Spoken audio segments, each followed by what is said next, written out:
first and foremost, I want to say thank you. Thank you for taking time out of your day to join me to learn a little bit about what RISKOptimizer does.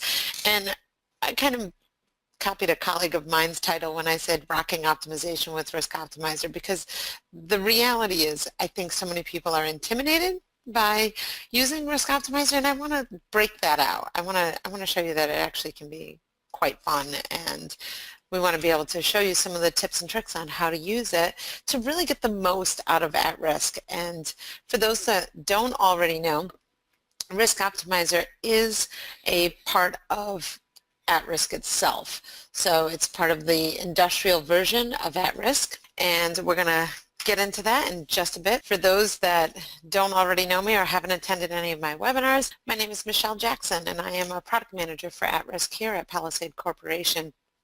And we've been trying to just come up with some different webinars to just show you some of the extra portions of at-risk that we don't always touch on in our introduction to at-risk webinars. And with that being said, I want you to know that there are going to be a few things that we're going to cover really quickly today, but please know that there are some other tools out there, other webinars out there that you can access, and I'll let you know where those are in just a bit. Palisade itself is a company that's been around since 1984. We have offices around the globe, and we have people here to help you. So feel free to reach out to us at any time, and we will most certainly get you connected with either a consultant or a trainer, or maybe a seminar or a conference. We have lots of one-day workshops that are happening around the globe, so keep an eye out on that, and feel free to visit our website just to learn a little bit more about us. At-risk is our lead in risk and decision analysis add-in for Excel, and we are going to be in at-risk. RISKOptimizer used to be a separate product, but now we actually incorporate it right into at-risk because it makes more sense to be in this cohesive tool all together. So we're going to show you that today. So essentially, we're going to take a look at basically getting an idea of what is optimization and what kind of questions does it answer. So we're looking to answer questions such as, what is the best allocation of your limited resources to maximize your profits? What is the most efficient schedule to minimize your costs? What is the ideal remediation strategy to minimize environmental damage? Now, granted, these may not be questions that you might be asking yourself, or someone in your industry might not be asking them, but what I want you to focus on is the pattern of these questions. It is, what is the best, what is the most, what is the ideal? We're looking for those key words, the best, the most ideal, the most efficient, that kind of visualization that we want you to have in your head. And then it's saying, what is the best of this of these particular items in order to get, or in order to maximize your profits, in order to minimize your costs, in order to minimize environmental damage. So it's kind of like this two-part question that we're really going to be getting into. So what are we going to cover today? Let you know about what is optimization. What does it mean? I've kind of touched on it a little bit with those questions that I just threw out to you. We're also going to talk about deterministic optimization. And with deterministic optimization, it'll be just the standard optimization that doesn't involve any kind of simulation. We're going to do a brief overview of Monte Carlo simulation in order to be able to show you optimization with RISKOptimizer. So we're going to explain how RISKOptimizer is different, the steps to running an optimization, and we're going to give you some various examples. But the most basic of all questions that we need to start off with is, what is the definition of optimization? And if you go up to like dictionary.com, the first definition on dictionary.com is to make as effective, perfect, or useful as possible. So that was that first part of all those questions that I had asked at the beginning. So that is our goal, is just to get the best that we can. And that's what RISKOptimizer is going to do for us. Another one, specifically in the mathematics arena, is to determine the maximum or minimum values of a specified function that is subject to certain constraints. And you're going to be exposed to all of those things. We're going to be exposed to maximums and minimums and values and constraints and specified functions. So it kind of hits home as to what we're going to do. In other words, optimization is a method by which we can zero in on the best solutions to a lot of our tough business decisions. So essentially we are trying to adjust the variables that we have control over and reconfigure them in a way that we can attain the best overall solution. When we do risk optimization using RISKOptimizer, there are essentially 6 steps that we want to do. First, we're going to explore the model logic. And when we explore the model logic, we're also going to have to ask ourselves questions as to, is my model able to be optimized? And that's a key question, because there are models out there that you cannot optimize. So we're going to talk about that. Then we're going to set up your optimization, and when you set up that optimization, you're going to define the targets, define adjustable cells, define constraints, define simulation and optimization settings, and then we're going to optimize and review your results. So these are, I say 6, note that I say 6 because these 4 are kind of a subset of that one there, but they're key items, but there are essentially 6 steps that we're going to cover today. Okay, let's hop on over to Excel. So when we get into Excel, or at risk shall I say, we have our ribbon, our at-risk ribbon along the top, but we also have this drop-down menu, RISKOptimizer. This is where we're going to spend the majority of our day today. However, before we get into this, I want to introduce you to another product of ours called Evolver. And you'll understand why I'm doing this first in just a moment. So if we go into Evolver, we are going to actually start off with an example file from the example spreadsheets that are included in Evolver. It's a very simple one. It's called Bakery. Whenever you open up any of our example files in any of our products, we always have an information page on the first page, and then the model typically, or any kind of data or anything on the second worksheet of it. Step 1 is model logic. We want to make sure that we understand what's going on in our model. So it's a matter of taking advantage of, honestly, taking advantage of your Excel features, and do your trace precedents and find out where these numbers are coming from.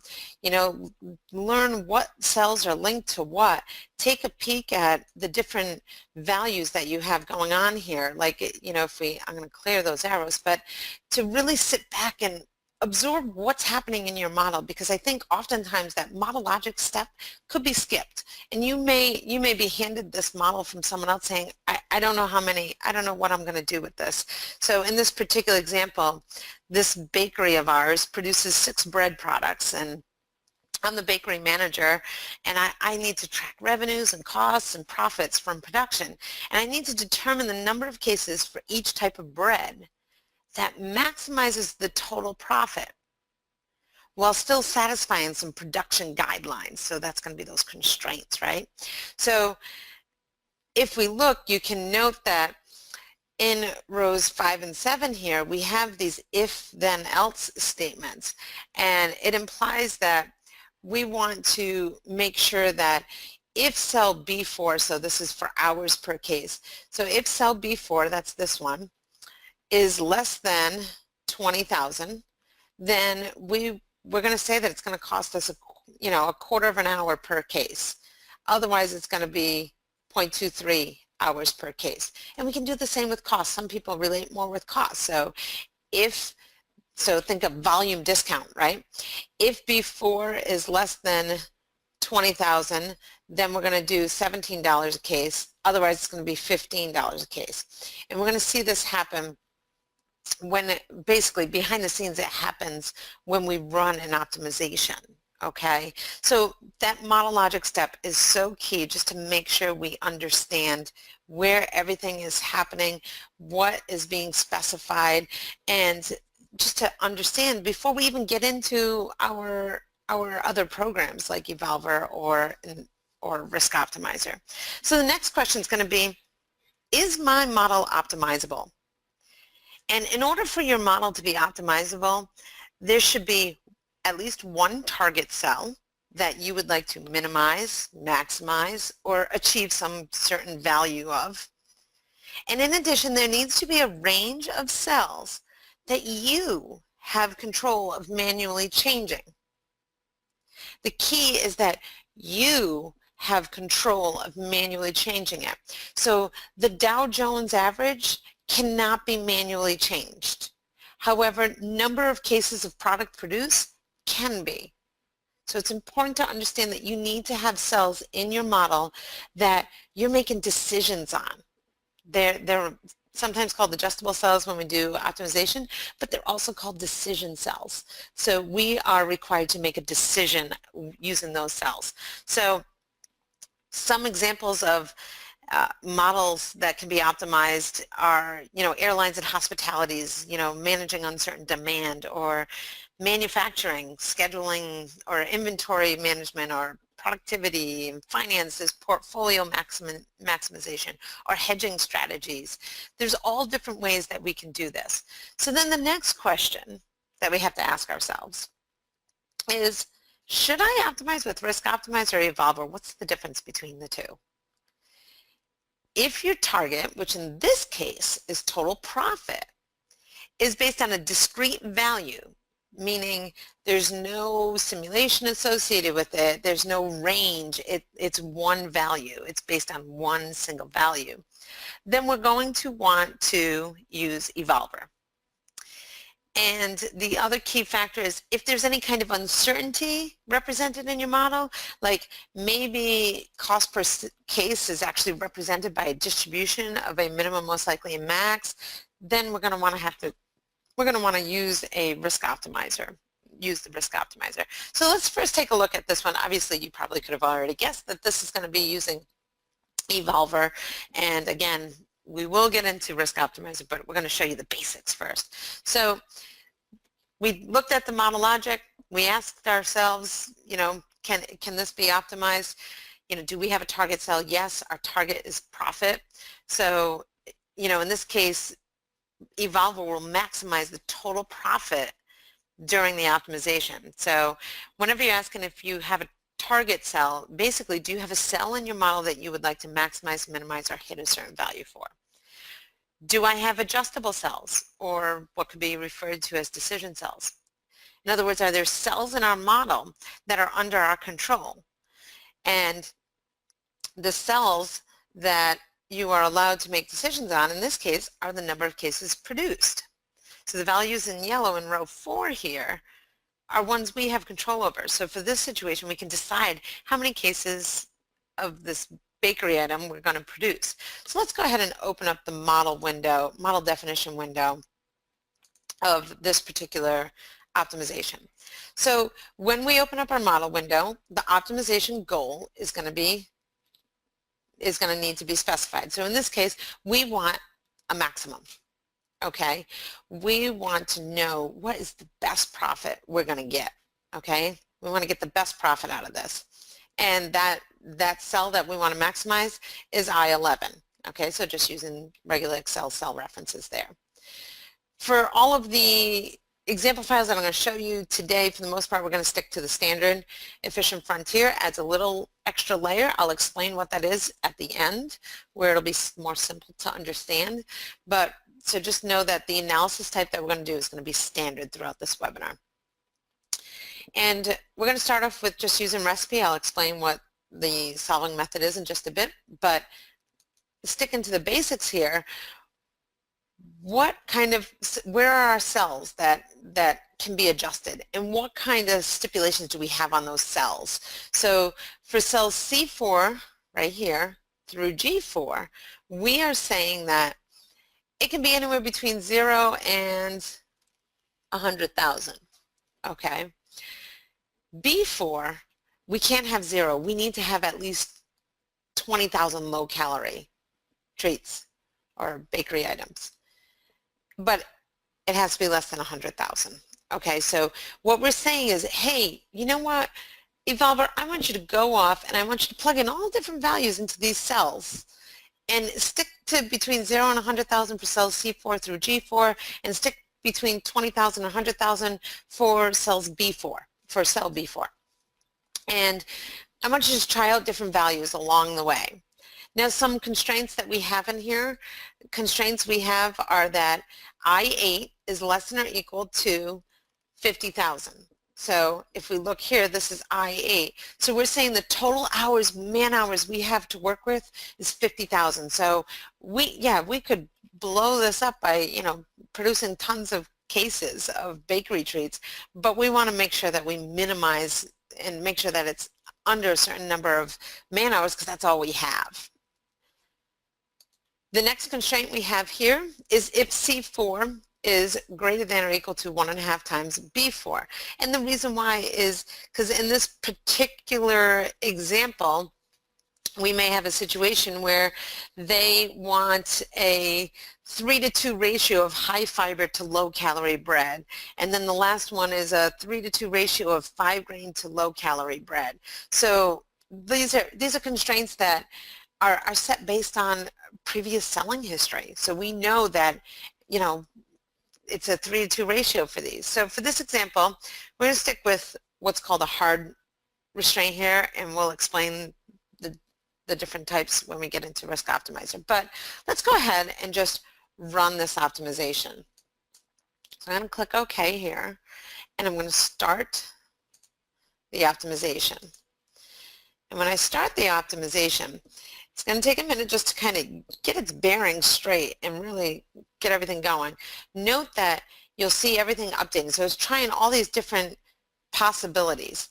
If I click on this little magnifying glass here, I'm going to be able to take a look at the status of this optimization.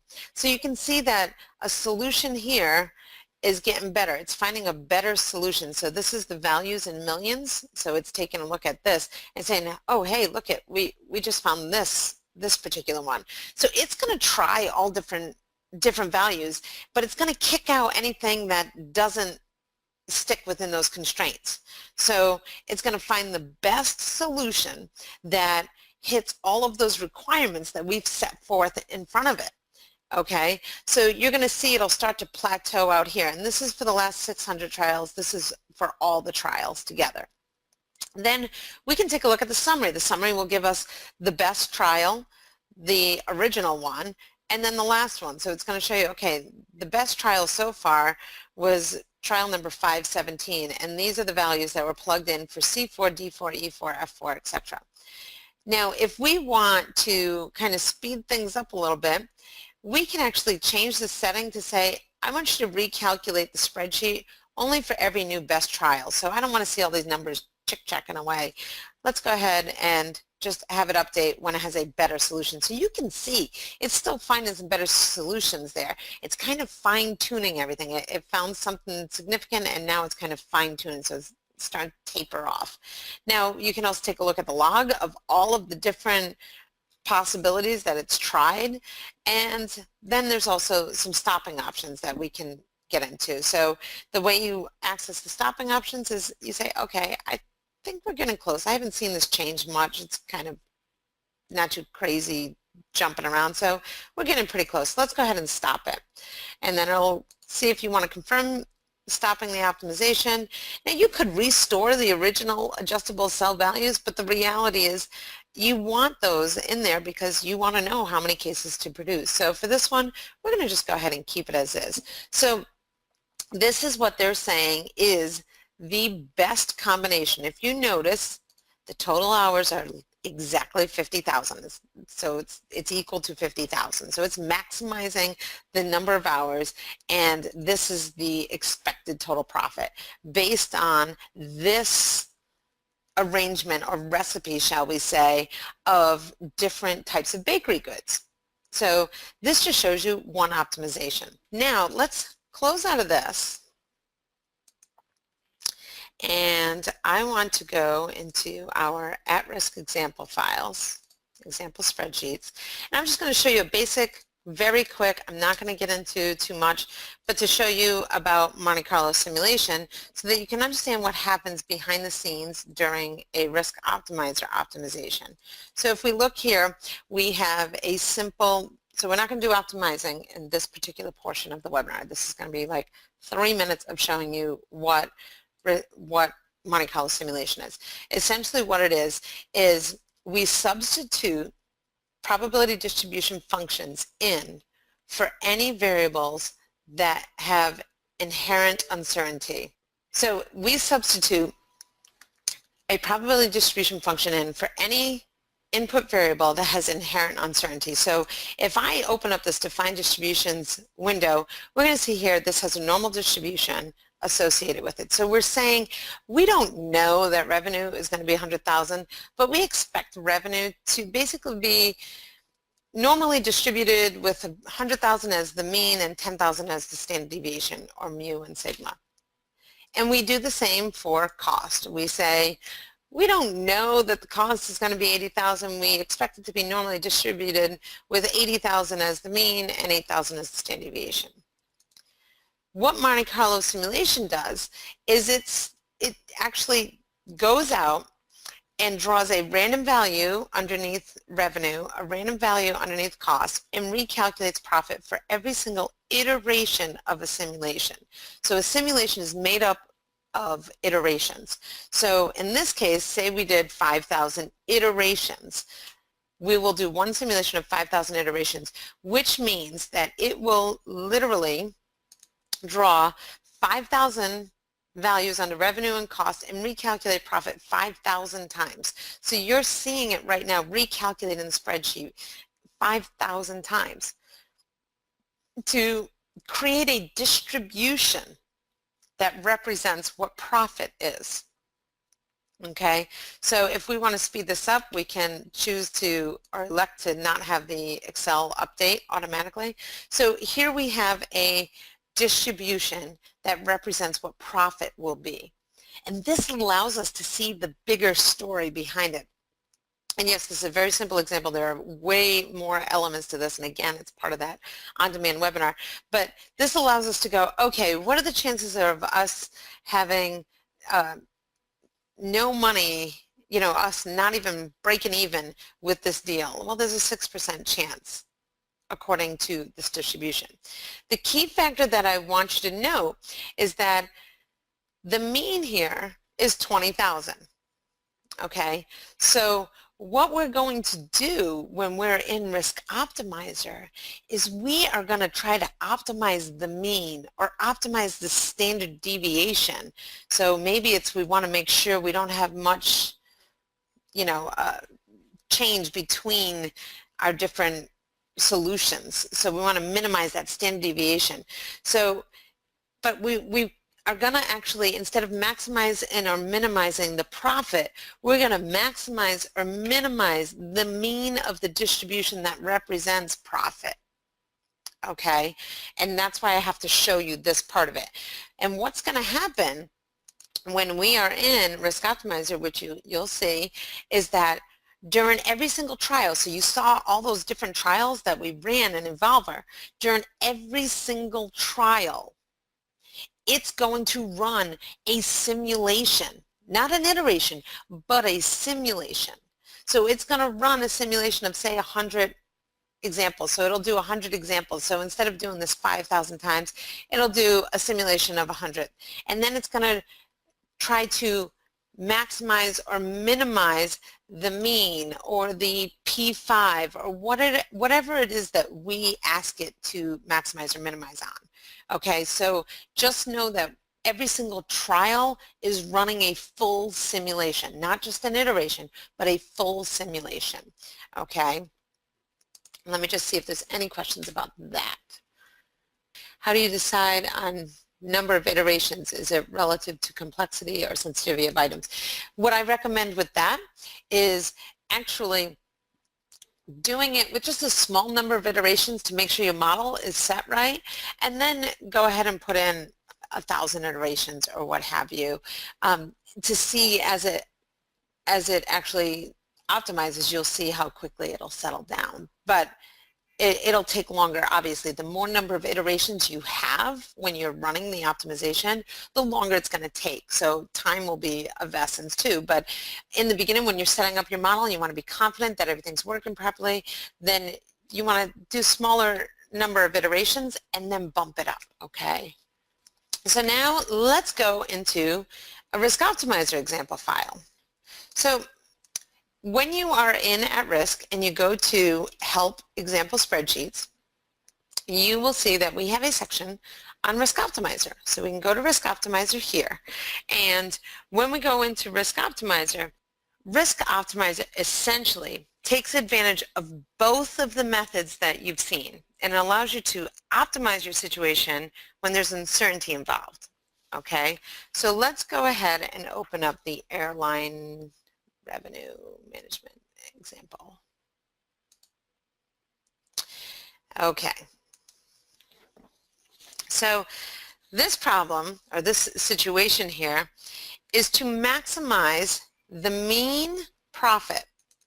So again, so now we have this here, you'll see is a risk output, meaning that this is not just a single deterministic number. It actually represents a complete output because these are inputs that have distributions associated with them. Okay, so we have a distribution associated with these blue ones here. Those are inputs, so those are at-risk inputs. Basically, we have this uncertainty because we don't know what the demand for a ticket is going to be, and we don't know the number that's going to be willing to divert, and we don't know that, you know, the amount of discount fares that'll show up or full fares that'll show up. So this is going to allow us to assign probability distributions for that uncertainty. And then we still want to be able to maximize our profit, but instead of having it maximize a deterministic value, we're actually going to maximize the mean of the distribution that represents profit. Here there are two decision variables, the maximum number of discount tickets, which is here, that will be sold, and the maximum number of full fare tickets that will be sold. So we're trying to, we have control over this. As the airline, we have control to say, hey, there's going to be a limit on the number of discount tickets we sell. And hey, there's going to be a limit on the full fare tickets based on, of course, the discount tickets, right? And the former is kept, so the discount tickets is kept low to be able to divert to the higher price tickets. And the higher price tickets is kept low to limit the amount of overbooking. And unfortunately, if you've looked in the news in the past few months, there certainly has been an issue with that. So we should probably send this model out to some of the airlines, I suppose.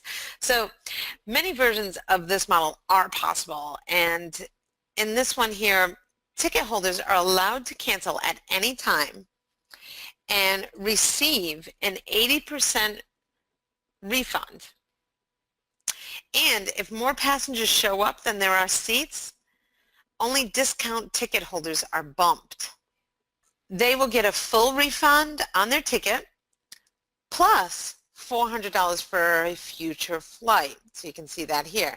This is in addition to getting the full refund on the ticket. So there's logic, and so while we're going through this optimization, there's going to be some other little nooks and crannies of things that are going to happen behind the scenes.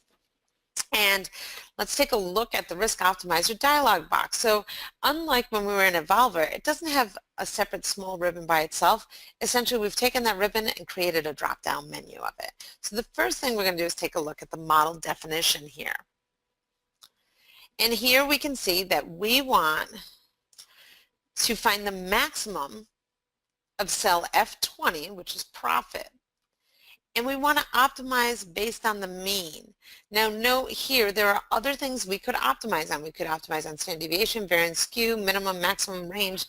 But for us, it's important to optimize in this situation on the mean, okay, because we're looking for that mean profit. Our adjustable cells, or our cells that we can change around and make adjustments to, are C19 and C20. So what kind of limitations and minimums and maximums do we have with that?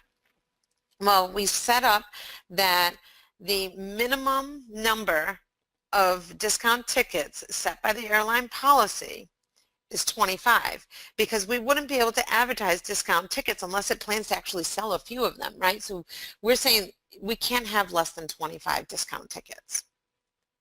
A constraint further down here where the percentile, the risk percentile of F20, so this here, at the 10% level, must be at least 15,000. So we want to make sure that we are going to earn $15,000 for this flight. Okay, and I should also mention that the C20, we have an adjustable cell here that we're saying the minimum is 0, and then we're going to have a maximum of 220. Let's go ahead and take a look at what this optimization looks like.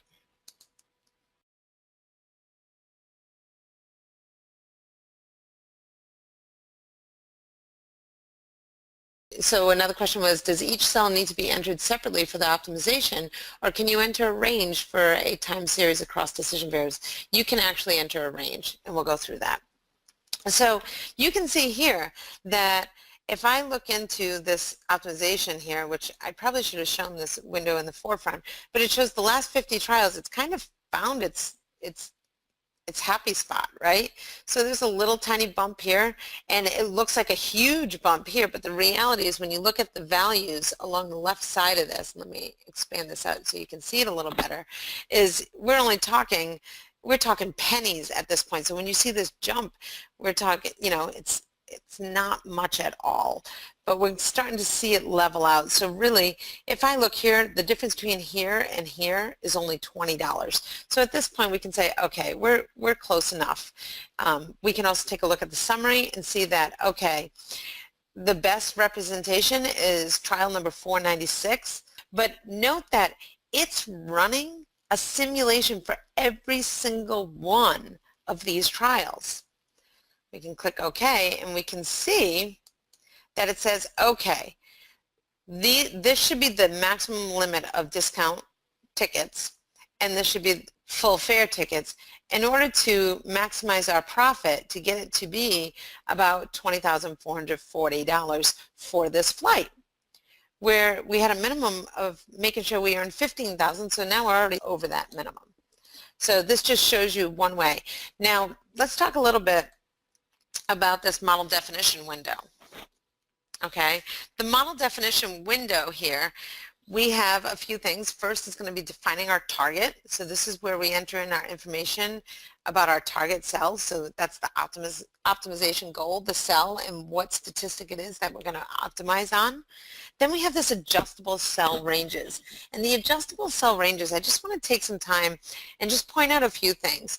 First of all, when we add a new one, we can select, someone had said, you know, can we do a range, or does it have to be individual ones? We could have set it up like this to do a range of them if we wanted to, and then it'll go ahead and put in the range right there.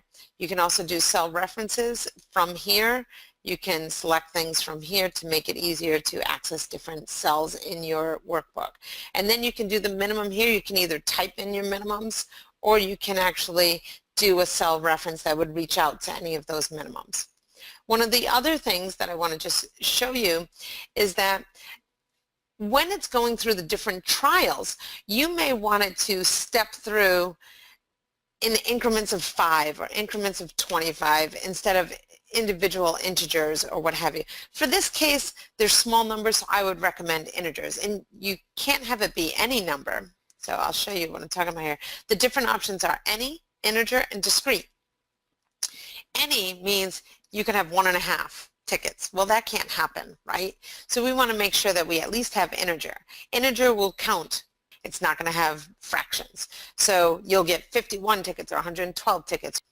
Discrete will try all different combinations, but it'll skip in the number of step sizes that you want it to skip. So say you had tickets that were bundled in packs of 5.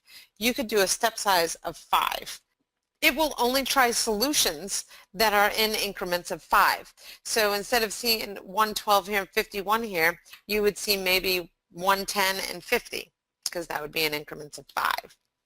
And note that any time that you're in any of these dialogues and you see a blue question mark here, I highly encourage you to click on that. That will take you directly to our help file that explains exactly what is going on there. So just know that it's context-sensitive help, and it can be very helpful when you're first starting out, okay? So the other thing, I'm going to go ahead and delete this one off here because it doesn't make any sense. The other thing I want to point out is that when we're working with adjustable cell ranges, we are going to have the opportunity to assign different solving methods. And different solving methods are particular for different types of problems that we're trying to solve. The most popular one that is used is recipe. That is one that it's basically every item is essentially independent of each other unless it has a specific constraint associated with it, but every item is like an ingredient in a recipe. Okay, so we can change it independent of each other. We don't have to worry about, does it total out to something? Is it in a particular order? Does something need to happen first? What have you. But some of the other solving methods are located here. If we go to group and then do edit, we have other solving methods such as budget, grouping, order, project, and schedule. And I'll quickly run through a couple of those examples.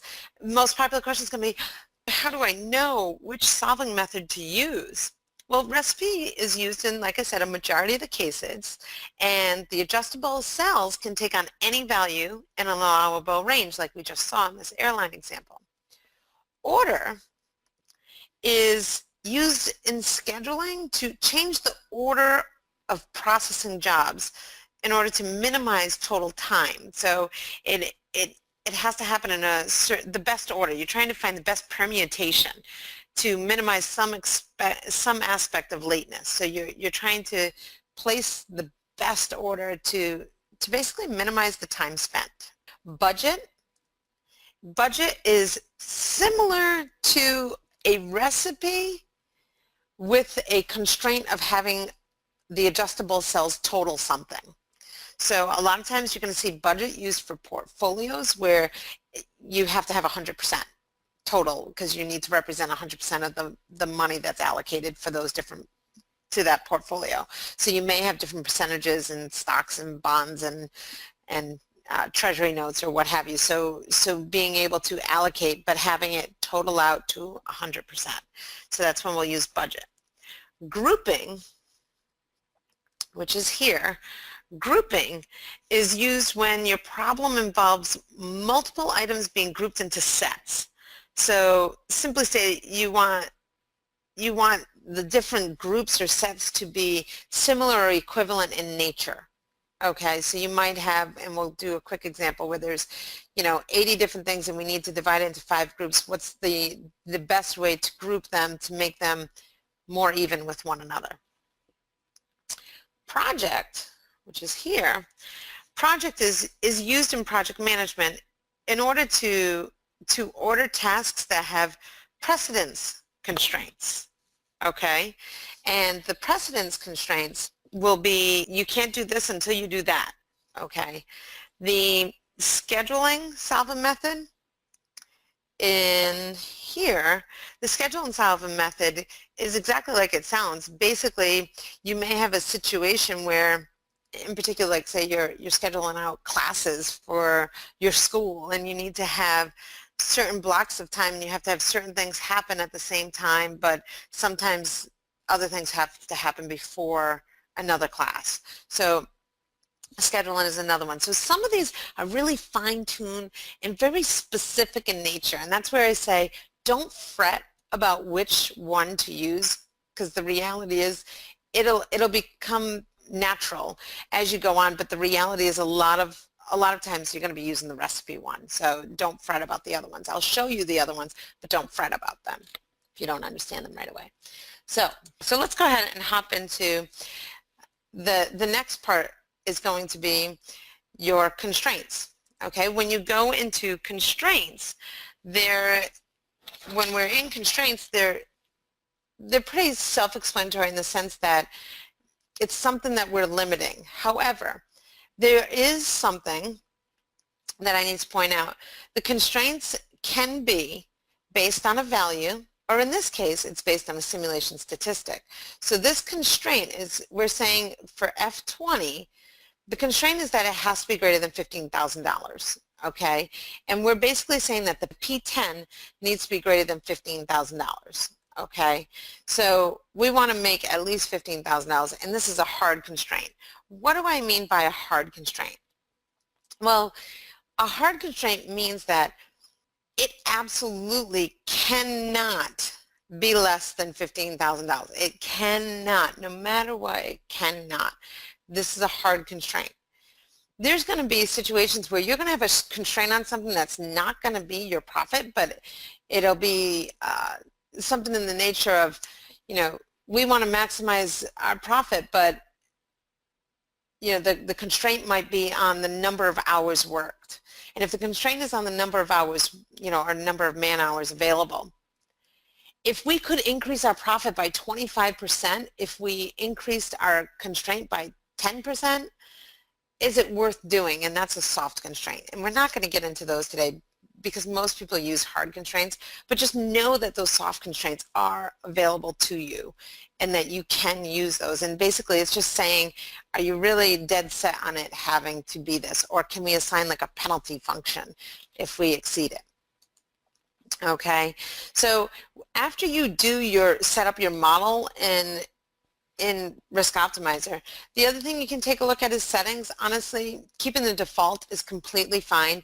The settings that we have are runtime, and runtime is kind of one of those things that can be different depending on what kind of model you're optimizing. It may take less or more time. So the number of trials, we put 1,000 as a default, but the reality is I personally like to watch it and see it level out over time. But if you're going to be walking away or setting it at night, then you can set a certain progress. Maybe you want it to have a maximum change of 0.01% and the number of trials be 100, or you could change that to, so basically what it's going to do is if I left 100 here, it'll say every 100 it's going to check to see did it change by 0.01% or more. So you can also set that progress one. Time one, you can set it to run for so many minutes if you're limited. But just know that it's really honestly up to you. I personally like to watch it, so I actually like to set this to have nothing set so that it just keeps running and running and running until I personally stop it. Fish and Frontier runtime, same thing. The engine, this is going to talk about the different solving methods, whether it's a genetic algorithm or OptQuest. OptQuest tends to be faster. Personally, I like to set it to automatic because RISKOptimizer will be smart enough to determine based on your constraints and your adjustable cell stipulations, it'll actually determine whether or not it should run a genetic algorithm or an OptQuest algorithm. And then macros, you would have to know VBA, so that will be for an advanced course. So next up, we will, after we set those settings, if we want to change the number of simulation settings for each trial so that it runs faster, we could, all you do is change the settings here, or you can go in here and change them here. Okay, so we can go ahead and change those to 100 just so that the optimizations run a little bit faster. And lastly, we can start the simulation just by clicking start here. So if I click the start simulation here, we already saw this one chug along before. It's going to initialize here, and then once it's initialized, then we'll see it start to give updates. And again, this one is using our optimized one, so you're not going to see it change too much over time, right? Because it has our optimized items in there already. So, and again, you can stop it from here. It'll say, another thing I just want to point out is that when you stop it, you can also choose to see the log of all trials. Okay, and what's nice about seeing the log of all trials is you can actually get a feel for, say I actually like to take this, a colleague of mine showed me this, and let's go ahead and move this down so it's the title. If we sort on the result of this, so let's just do a quick Excel sort, the beauty of being in Excel, right? And we're going to do a filter, and we're going to say, I don't want you to show the ones that got thrown out. So we're going to get rid of the non-applicable ones. And this is going to show us the best case scenarios and what the two cells had in them. So you can see here that the difference of 118 and 117, or 117 and 48 and 114 and 50, you can see the difference here. So you'll get an idea of where you're at. So if your boss says, hey, I want you to have 110 discounted cells, which is going to be that C19, you can quickly see here, okay, 110, well, we should expect about $20,175. That's not too far off from 196. So as long as you're in a range, you're all set. So it just gives you another look at the other options that could be there and see that, look at all these that if I keep scrolling down, these are all 20,100 something. So, you know, maybe that tipping point is 20,000. We can go here. Okay, tipping point is 20,000. This is what the combination of numbers would be. Okay, so it just gives you another item to be able to take a look at. So let's close out of that guy.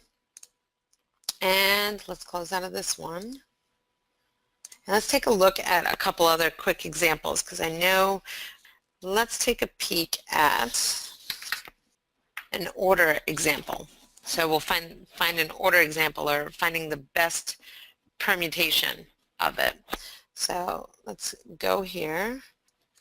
So this model is very similar to one you've seen. Essentially, this is a travel salesman one. And again, this will explain to you right here. So this model is the same as the model of travel salesperson in Evolver. So we could have shown you this in Evolver as well, except that there's uncertainty and non-symmetric costs that are used instead of distances. So the one that's used in Evolver actually just has distances, but this is actually going to have some costs associated with it, and that's what all those blue cells are. So these are all input distributions here. So we're going to try to find the best order that we have our salesmen go to these different locations, okay? And this is the ID of the city that's visited first and last. So he has to loop around, right? So we're actually going to take a look at our model definition for this. And we're going to say we want to minimize the cost, the total cost, which is in I3, and it's going to be minimizing the mean, because again, there's this uncertainty here. So we have when we try to go through every single trial, we're going to run optimizations, and we're going to look for that minimum mean, okay? The order is going to be the cells B4 through B13. So the way you set it up, you simply go to your group here and edit. You're going to see that all you have to do is change this to the order method, and it knows that when you select those B4 to B13, that it's just saying, okay, if I change these, then that's all we have to worry about, because that's what we have control over. We have control over the fact that we can say, hey, I need you to go to Edmonton first, you know, Calgary next, Chicago next, whatever it is. So looking at this, we may not know, right? Because there's a lot of cost calculation. So we would take time to find out what all of this, you know, signifies. This is showing you the distance between the different legs between Chicago and Ottawa. So there's a lot of information here, okay? But let's go ahead and take a look at the optimization of this to find out what order is the best order. Okay, so let's take a look at the watcher here. Now we're seeing a minimize, so you can see how the trial started here and it dropped down here. So you can see it's pretty much staying status quo here. So it found its solution. But let's go ahead and take a look at what it came up with. So what it came up with is to minimize the mean total cost of this situation. We've minimized it and we got it down to the mean should be about $221. Yeah, there's a chance that it might be less than that, there's a chance that it might be more than that, but the mean over time, and obviously like one of our users said, we could increase the number of iterations and it'll make it that much more accurate. But it will allow us, by having fewer, it just allows us to get an idea of where we should direct our attention, essentially. So here we can see we have Anchorage first, then we're going to go to Calgary, then we're going to go to Chicago, then we're going to go to Dawson Creek, Edmonton. So it actually gives us our answer as to what is the most cost-effective itinerary in order to have the sales rep travel to all these different places. Okay, now someone had, let me look here, someone had, the first one will tell us. We're to focus our attention hence to reduce the number of options. Yes. The first one person had asked, can you show the formula of one of the cells in the cost matrix? Absolutely. So I can just show you here. So we're basically, we have the normal risk normal distribution, and it's taken cell C29, which is this mean cost per mile, times cell D21. So if we look at D21, because we're in that anchorage column, so that's going to be the mu, and then the standard deviation is going to be C30 times C29 times C21. So it's going to be this times D21, which is going to be your anchorage. So it's just showing you that. So absolutely. But yes, it is so important to take a look at this and to understand that model logic before you even get into it. So that was an order example. A project example is going to be a variation of this. It's going to have a little variation to the one we just did. And the goal of this model is going to be to find the shortest route in terms of time between the 10 towns. So instead of doing cost, it's going to be the shortest route. So the traveler can start in any town and end in any town, and there's no requirement of returning to the starting town. Okay, so this is slightly different than what we just saw. But there are also some precedence relationships indicated in this one, in the sense where, for example, town 3 here is saying that before I go to town 3, I have this precedence that I need to go to town 2 and town 7. So it's taking that order one that we just did, but it's adding another level of complexity, saying, oh wait, no, you got to go here and here before you go there. Okay, so this model introduces uncertainty by letting the speed traveled on any leg of the trip be normally distributed with a mean of 55 miles per hour and a standard deviation of 5 miles per hour. So that's what you're going to see here. So if we look at the defined distribution here, we're going to have the same curve represented for all these inputs. Now it could be different. Maybe you know that the speed limit in Braddock is 65 miles an hour or something. You can add that or change your thing. It doesn't all have to be 55 miles per hour, but you can, for simplicity's sakes, assume that with the standard deviation factor. So the adjustable cells are here. Okay, so we're looking for permutation, the best permutation, and the goal is to minimize the total distance between them all. So the total distance is going to be represented here in hours. The risk optimizer solver method that we're going to use is the project method. So it's essentially, like I said, a special case of order, except that we're saying it's project, and we're going to say that it needs to, so if we go here and we say edit, we're going to see, okay, it's project, but note now we have this, what are the preceding tasks? Where's that information located? So it will specify, it'll cue you to go, do you have preceding tasks? If you don't, then it's an order one, not a project one. So we can say, okay, the precedents are located in cells I7 through K16. So that's where we would put that information there.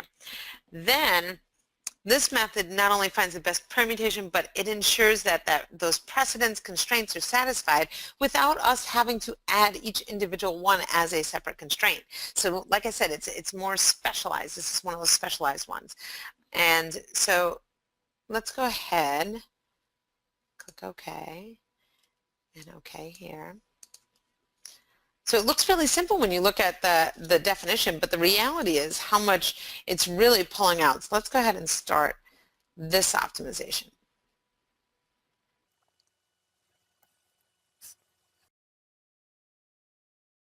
So again, we're trying to minimize, but this time we're trying to minimize total hours. You saw it just took a little bit of a dip right there, so it changed everything.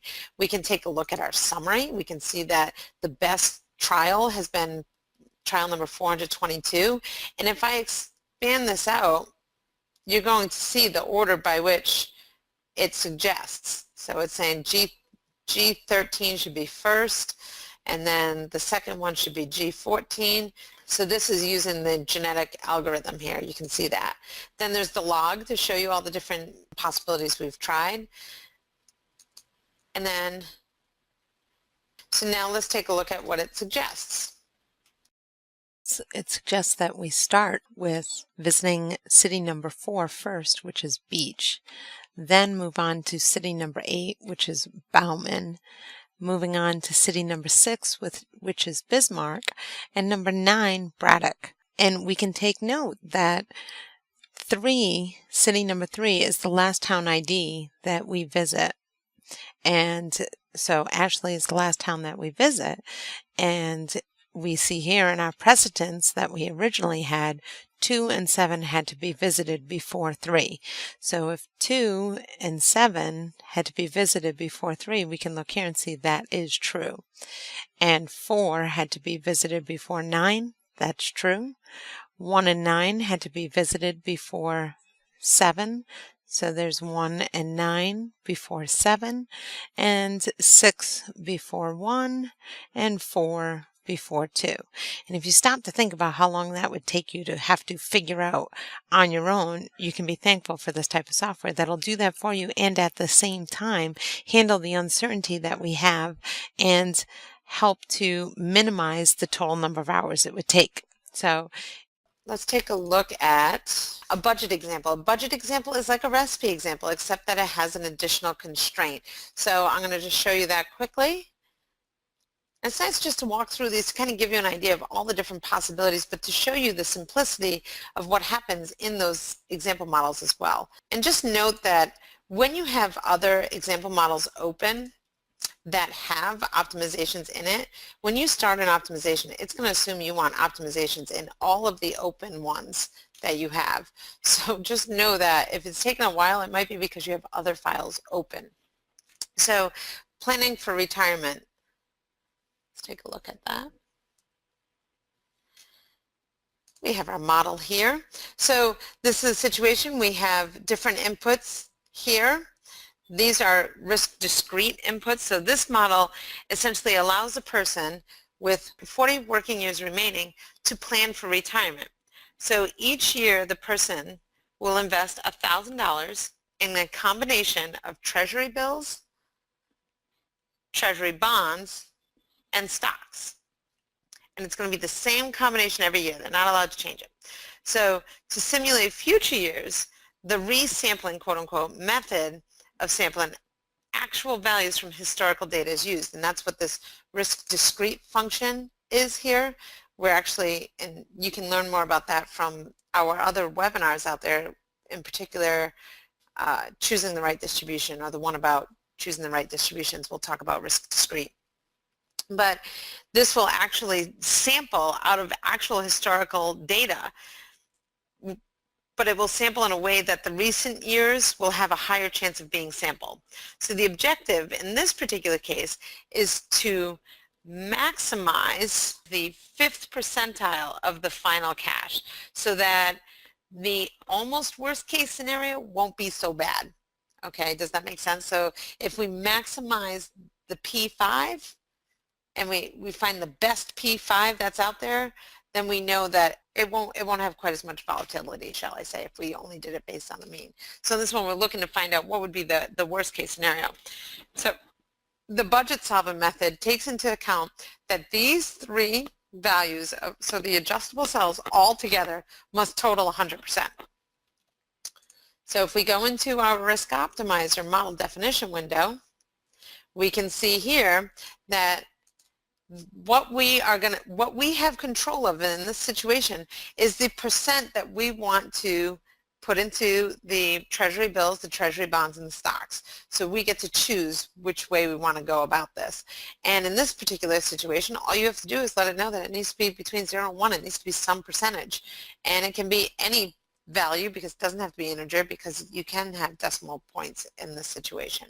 But what I want you to notice that's different in this one compared to before is the fact that we're going to maximize C11, and we're going to do it based on the 5th percentile. So this is the statistic here. So it's that 5th percentile of the distributions that represent final cash. Okay. Again, if we go in here, we can take a look at our editing our solver method. It's just simply budget. We don't have any additional parameters that we have to include. We can click OK and run this optimization. So we can look here and see, okay, it's really starting to level out here. And it started leveling out essentially at trial number 31, and we're already up to 400 trials. So I think we're good. So I'm going to stop it here. So note, I want you to take key note. What's the problem with this situation? The problem is that we didn't divide it amongst the treasury bills and treasury bonds. We have stocks, all stocks, 100% stocks. Well, of course, that's the way we're going to get the best and the most money, right? But there's risk involved in that. So now this would trigger us. We'd say, oh, wait, no, that doesn't make any sense.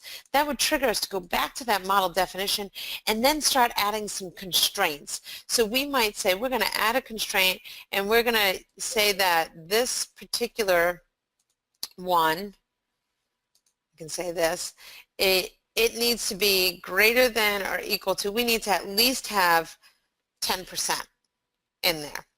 Okay, and you can enter it that way. So now this will trigger you to add constraints and then rerun that simulation.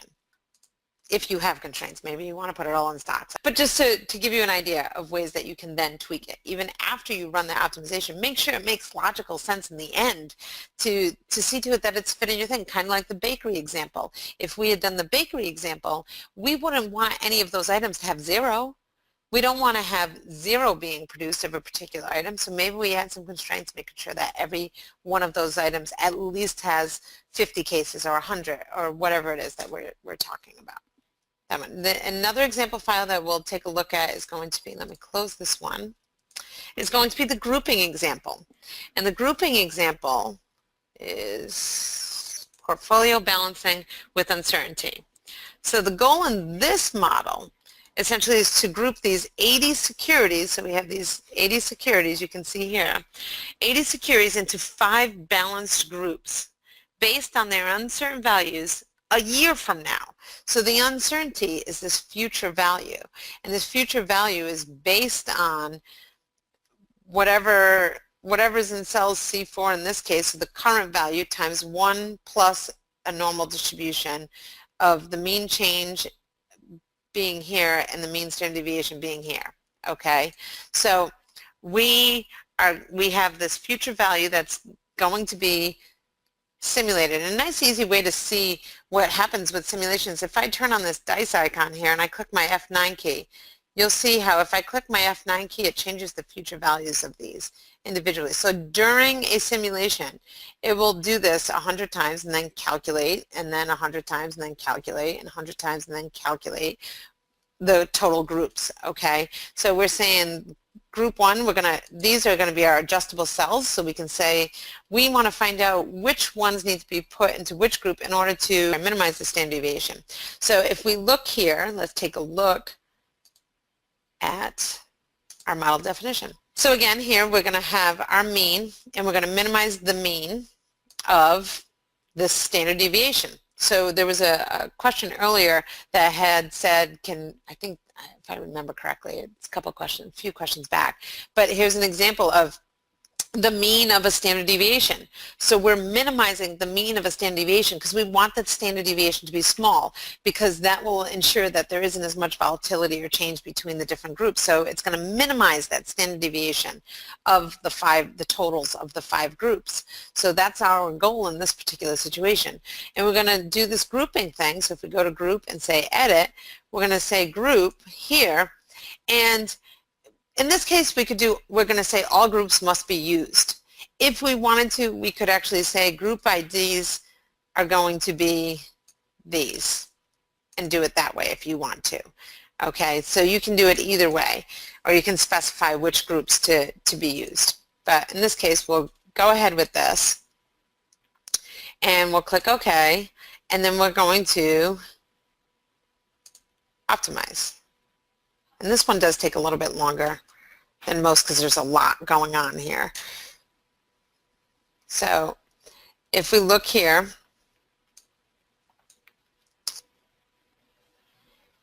it's going to minimize that standard deviation. So it's running simulations over and over and over again.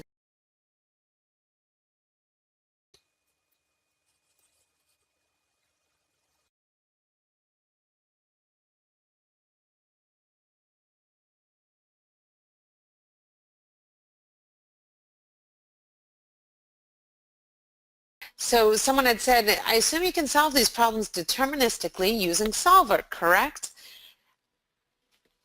You could use Solver, but if there's uncertainty in your model, you can't. You would have single point deterministic values so Solver will do it with single point deterministic values. So for instance, in this particular example, let's just take a look at this individual example here. Our uncertainty is with future values. So we have this chance of this future value for 8 being a minimum of 23,000 and a maximum of 53,000. So we have this range here that we're not quite sure about. Okay, so if you had just deterministic values there, then yes, you could do something in Solver if it was a problem that was linearly associated. So this shows you a grouping optimization. So then we can then go through, and if we want to, we can sort on this, and then we'll get all the ones together, all the twos together, and we'll know which security index that we need to use in order to group them equivalently. So that shows the grouping one. This last one that we'll do is just a scheduling one. The scheduling one I recommend having you take a look at. If you go to your example spreadsheets, go to scheduling classes with uncertainty, click yes, and take a look at that one on its own. This is a situation where it has different time slots, and it's essentially the objective is to assign 25 classes to 6 different time blocks, and there are only 5 classrooms available at each time block, and each room has the capacity for only 200 students. So this allows us to optimize based on that, and the reality is we don't know exactly how many students there are going to be, so there's a little uncertainty in that, and that's why you would use RISKOptimizer for this. So the last thing I'm going to just mention quickly is Efficient Frontier. We mentioned that the portfolio analysis with Efficient Frontier, you might have noticed that while I was going through different model definitions that there's 2 different analysis types. There's a standard and an Efficient Frontier one. And essentially the Efficient Frontier factor, RISKOptimizer Efficient Frontier analysis, basically what it is if you're optimizing on 2 things at the same time, instead of putting one of them as a constraint, you can actually have the 2. So let me open up that one quickly. Portfolio analysis. So if we go in here, we have some historical prices on one of the worksheets. And then if I go to the model, we're going to see here, see how there's 2 things that we're optimizing on, and we have these adjustable cells here.